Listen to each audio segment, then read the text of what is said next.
I'm just doing Okay, there we go. There we go.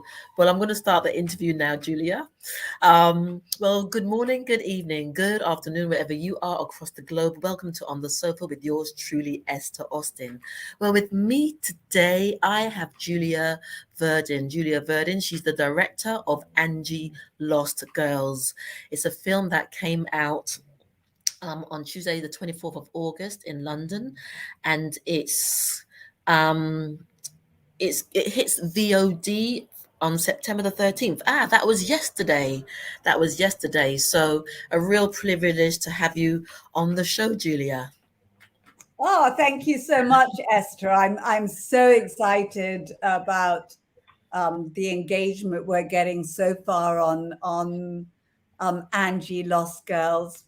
It's Mm, it's a film about child trafficking, which is an issue that I personally am very passionate about. And we've been getting some wonderful um, emails and notes from mothers and daughters who've been watching the film together, and that's saying that it's been a real bonding moment for them. And the daughters are yes. finally saying, "Mom, I understand now why you would call and check in on me the whole time, and you'd want me to call you. Yeah. I really get it." Yeah. And And I watched the film, and like I was saying before, that it was a very poignant, it was very powerful, and there were so many different messages throughout the film. Some of the messages that I found quite poignant were that sort of fine line when you're growing up, you're becoming a teenager, you're becoming aware of yourself, and you're getting attention and attraction, and how do you how do you not hand over your full power to someone, but then you've got all these emotions that's sort of draw you down that line, and knowing sometimes how to say no or yes, but then being swept away. So there's so many different dynamics and so many different emotions that are running through you, um, you know, at that moment in time, and then putting your trust in someone or not putting your trust in someone, and then it just builds out into all these different aspects of what leads up to someone getting them or finding themselves in that particular position. Is that making sense, Julia? absolutely, Esther. I mean, I think unfortunately now that child trafficking has become like the number two criminal activity in the Mm, US and also in England and globally, it is really important for teenagers and families to start getting an understanding as to what trafficking looks like today. And mm, that's what I tried to do with the film through, not just Angie's story, but the stories of the different girls absolutely. that we get to know in the film. We see the different ways the traffickers recruit all the different girls. Yeah. And so, my hope is that after seeing the film, young women are just a little bit more careful, and so when they get like romanced by that stranger, that very good Mm, looking stranger who's a little bit outside their group, they try and find out a little bit about them, and mm, they let somebody else, whether it's a best friend or a parent or someone else you trust, mm, know that you're yeah. seeing and spending time with that person. Yeah. um, so, hopefully most of the people that you meet are going to be wonderful, and Mm, all these young people are all going to have wonderful romances and great lives. But mm, if, perchance they do meet one of these bad elements, if they've told somebody else about it and they've got a little bit of information, if anything yeah. happens, it'll just make it so much easier to find you. And I think the other thing is for teenagers nowadays, and even young women and young men in their 20s, when you go to the big parties and clubs, you should never go on your own. You should Yes. always go kind of like with one or two Yeah. friends, stick together, Hmm. and keep checking in with each other, keep looking after each other, because you have to be careful these days. People put things in your Your drinks, drinks, little absolutely. patches on you, and you faint and guys come up and seem to be helping you to a place of safety, but sometimes it's not a place of safety. It's actually a planned strategy. Yeah. So the more aware you are, and the more you have your eyes out to look for all the kind of signs and symptoms, the safer that you'll be.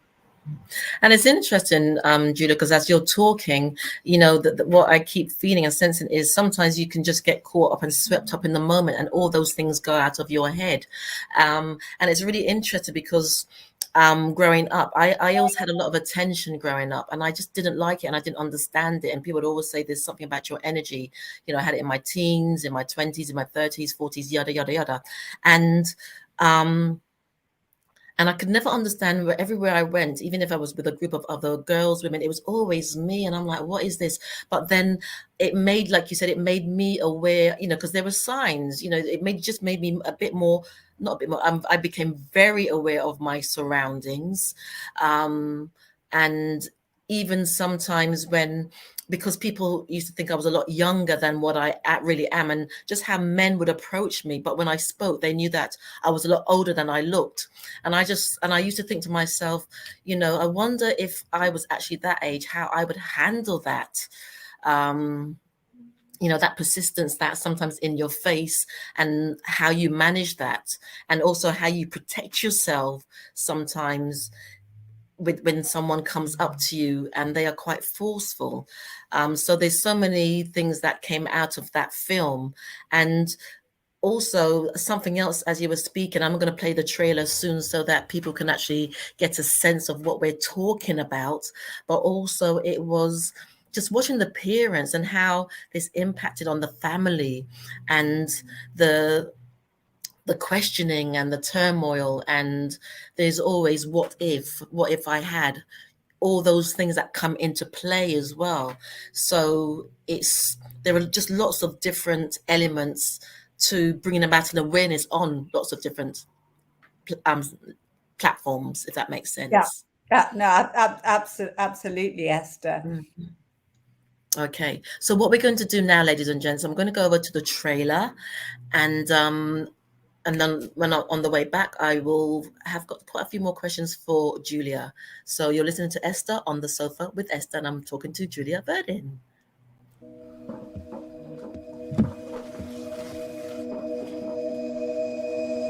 What I'm about to show you is not an easy thing to see. Girls? Yes. I have yes, one magic dance tomorrow, and I am so not ready. Say requests? Possibly. For money. Okay. Nobody's ever done anything like this for me before. Well, my uncle's in the music business. Really? You weren't kidding. You're beautiful. Thank you. So you want to go professional, huh? I don't think I'm good enough. How about I be the judge? Hi, Angie. It's Mom and Dad. Where are you? We believe your daughter has been trafficked and is being sold on an online site.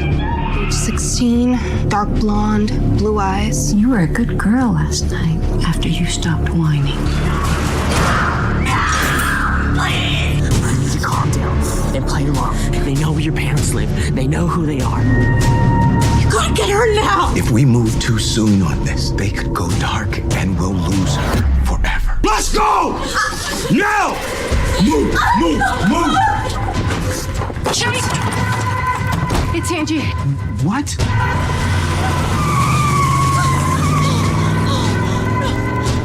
Deacon sold you to Ivan. He's taking you to Miami, and once you go across state lines, no one's going to find you.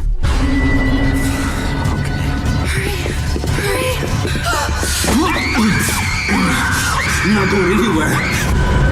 I know this is tough to do, but I need you to confirm that this is your daughter. My God.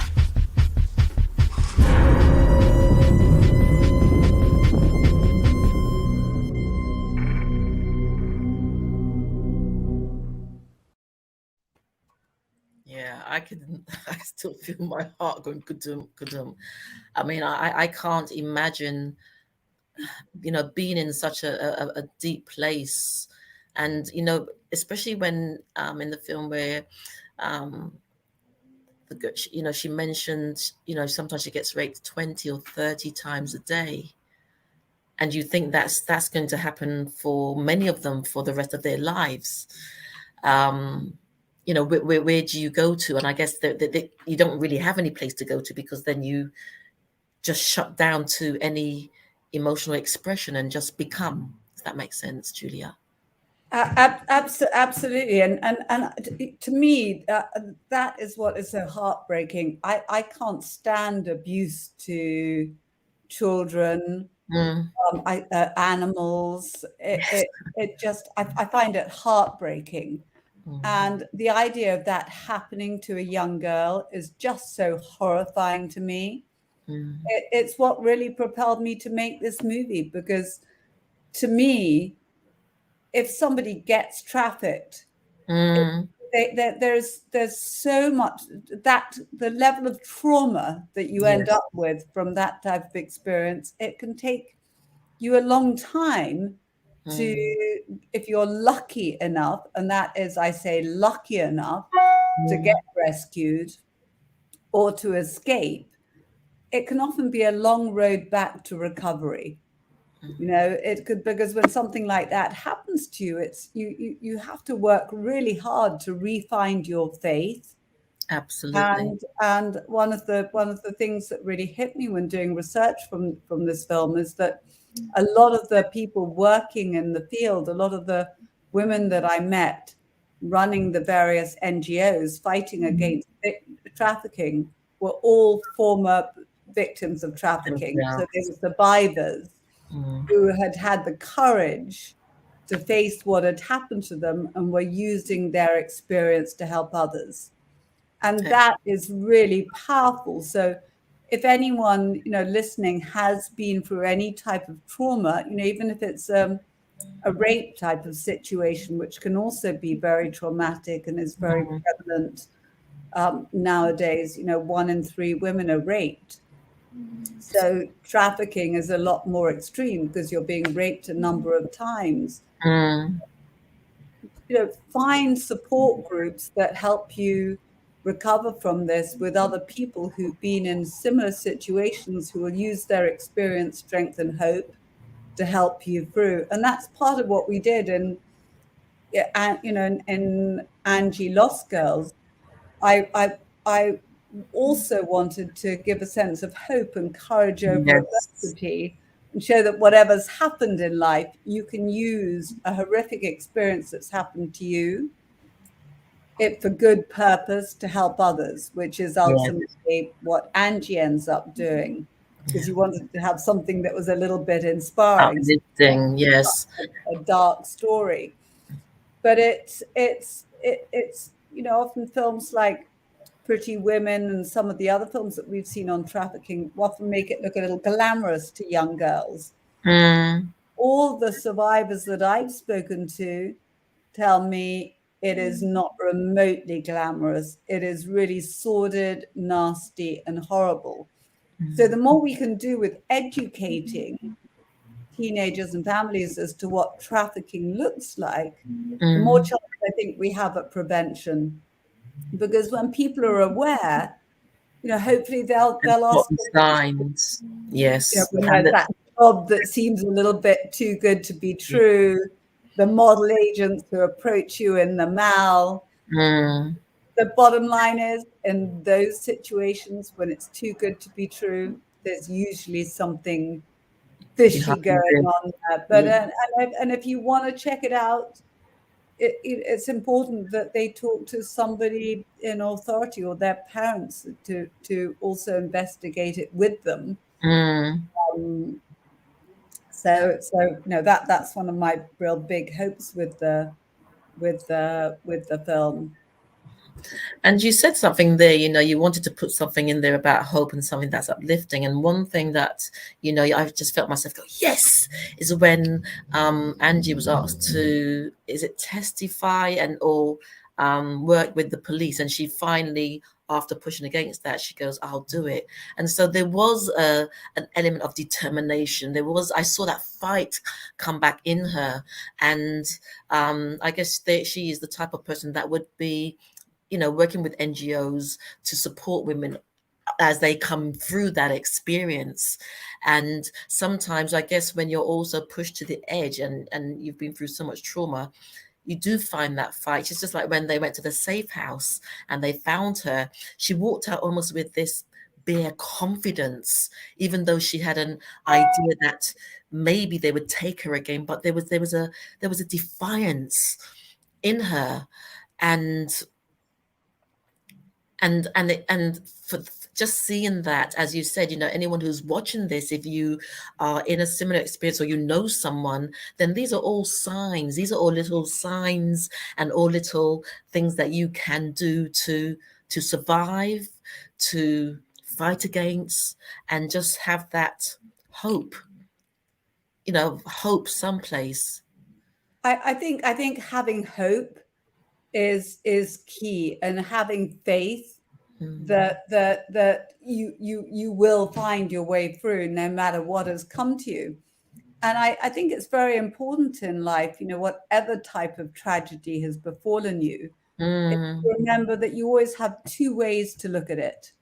You can look at the negative side and revel in misery, or you can look at it and go, this happened to me, this was painful, this was hard, this was a real challenge, but I'm not going to let it define who I am today. And have the courage to own who you are. Because for women and for men, who have been abused, you are not your bodies. That is not who you are. That's what she said. You define yourself, with through your spirit, right? And nobody can take your spirit from you. And that is one of the big takeaways that I hope people get from this film, is that it's courage over adversity. But whatever level of adversity or trauma that you've been through, my heart goes out to you, because I think, going through trauma it's really hard, and often it takes a lot of courage to face things head on and to do the work that you need to do to get yourself back, so that you can help others, and to not let that experience define you. Because I having interviewed a lot of these survivors of trafficking, I have met some phenomenally courageous young women and men too, that it's just amazing. And I love inspirational stories of people who've been through adversity and come out, almost stronger and better as a result, because it is possible. Yes, and it's funny, because that's something I said, it's not easy, but it's possible. But I would also like to add, for those who are watching this and think, but I'm not in that place, I don't have that courage, I don't have that strength, that is not who I am, we could still say to them, but it's who you could work towards to be, and I think the message here is, obviously when people's bodies have been invaded, it's an invasion of privacy, it's an invasion of your soul, your spirit, your essence. And yet if you can fight through it, come through it, even if you can just hold your head up, and just like in The Lion King, when Mustafa does this, and it's almost like you can't take away, like you said, your soul, but then people have to also understand that concept of the differentiation between soul and between the physical and the spiritual. And what you've quite rightly said is, find support, because with the support it can help you get through that. Yeah, because it's too hard to do on your own. And there's that if you look, you'll find them. You'll find other survivor support groups, whatever the trauma is that you've been through. There's also like a lot of church groups do a lot of work in that area. So the support and people to love you and kind of help you back is there, because there's no doubt about it. You know, having gone through any type of abuse is incredibly painful, incredibly difficult to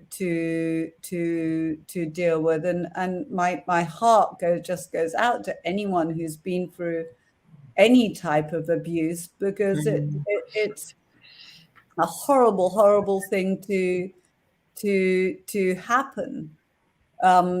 And I think the challenge is, are you going to let what happened continue to abuse you, right? Or can you find somewhere within you, or reach out to get others to help you to find within you some strength to move forward? Because otherwise you're letting your abuser win.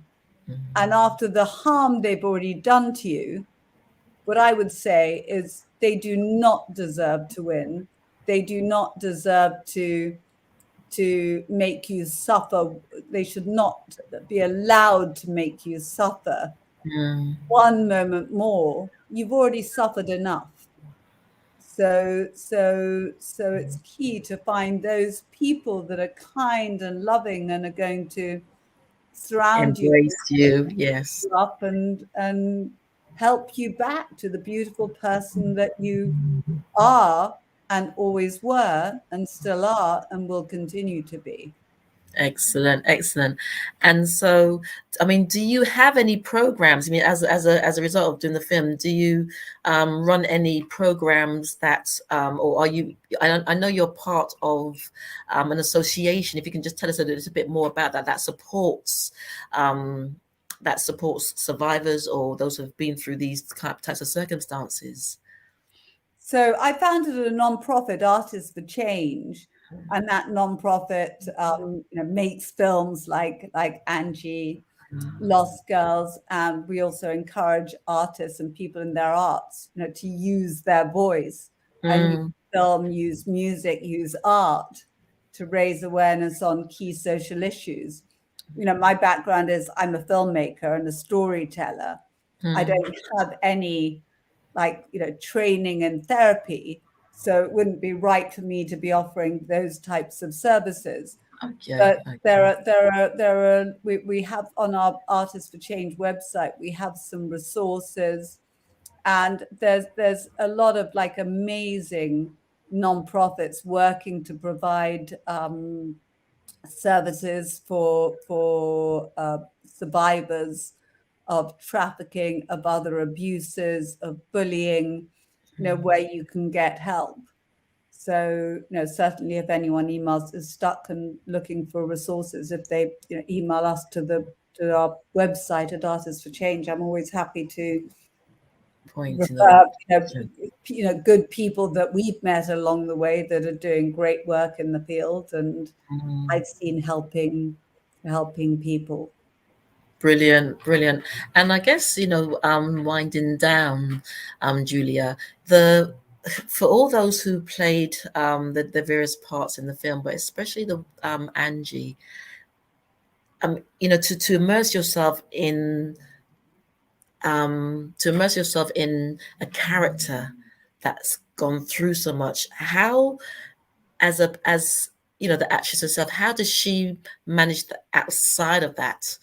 How did it affect her? I mean, I'm always curious when people, take on these incredibly deep and rich and sometimes painful roles. What's their process outside of the film? Jane Widdop was an incredibly brave and courageous young actress who really just committed herself wholeheartedly into this role. And, her mother came with her every day to set to make sure that she was looked after. And as a director, I had to really make sure that after each take, there was a lot of hugging and are you okay? Yes. And excellent. The other, like Olivia Darbo and Randall, who played their parents, we all really cosseted and looked after Jane and all the other young actresses who were playing those young girls. because it's hard going to those dark places. So Mm. make a point, when we'd finished that, like a little sequence, to have a little bit of light and laughter. Yes. Make sure that, because it was important to be able to take Jane out of that headspace, or take those other girls out of that headspace, and get back to like laughing and thinking about someone else. And so at the end of every day too, we made sure we had like a lot of hugs and laughter. So I didn't want anyone to kind of go home with what they were doing that day, because and I would urge people to have a look at the EPK that comes with the film, the behind the scenes. The past interviews are very, very powerful, and they talk about the experience and what the film meant to them and everything. So I think that's people will find that really interesting as well. Brilliant. But Julia, I just want to say thank you for, bringing this film out, because like I said, it really touched me. It touched me so much. I was supposed to, as I said before, do a review of another film about the Holocaust. But after this one, I'm like, I just need to go to my bed and just sit with the film, because it touched me on so many different levels. And I do hope that whoever's watching this, you take away something from it. And, Julia's details, I will put them out with this with this video as well. And I had asked you if there was a track that I could play at the end of our conversation, and I hope this is the right one. I just put in Angelique and Save Me, and it's brought this up. Hopefully it's the right one, but we'll see. So I'm going to bring this up. She's a wonderful young singer, Angelique. She was very young when she did wrote this track for us, 15 years old, but incredibly talented, and definitely a young girl with the future. Okay, well, hopefully this is the right Angelique, because I did put in Angelique and Save Me, but if it isn't, I think the sentiments are what we were looking for anyway. So let's see if this is the one. Is that the one?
Suspect they can never love anyone.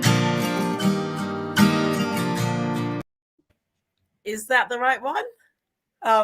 That's a different one, but that was beautiful too. Yeah, okay, good. Because I had about 10 minutes and I just couldn't find, but when I listened to the words, they seem to be in alignment with the sentiments of what we were talking about and of the film. So yes, so I'd like to just say thank you, Julia, for your time.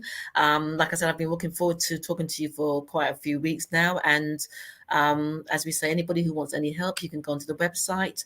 I will put that up actually.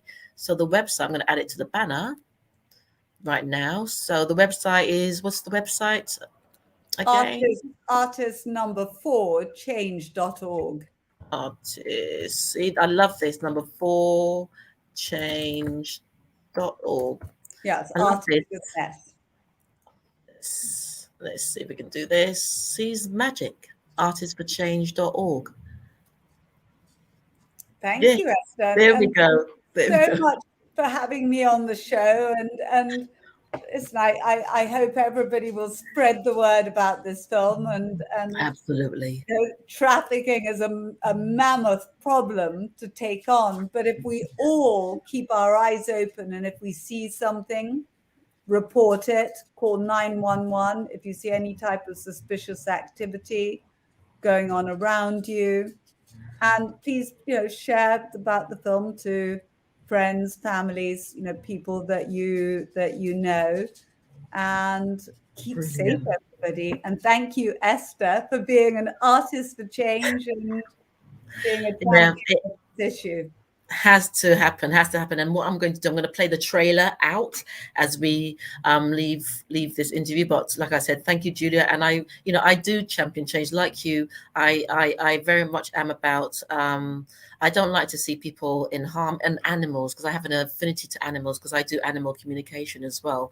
And I feel I'm an empath. And so when things like this happen, it's really important that we spread the word, or we just spread, like you said, spread awareness, because with awareness, we notice the signs. There are always signs, and that's the most important thing. So wishing you well, and I'm going to play out with the trailer again. And yes, see you on the other side.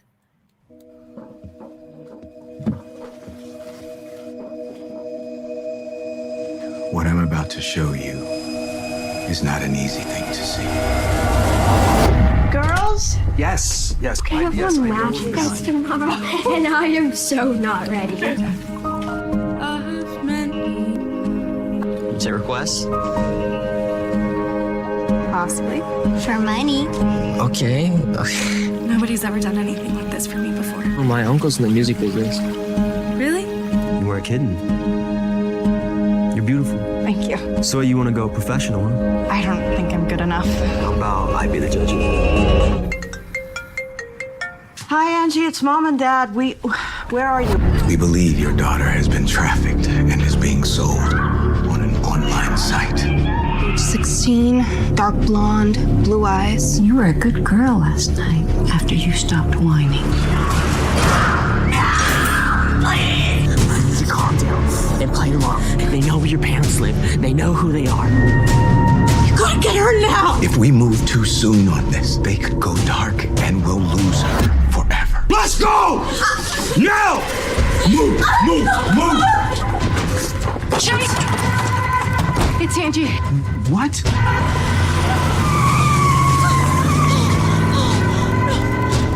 Deacon sold you to Ivan. He's taking you to Miami, and once you go across state lines, no one's going to find you.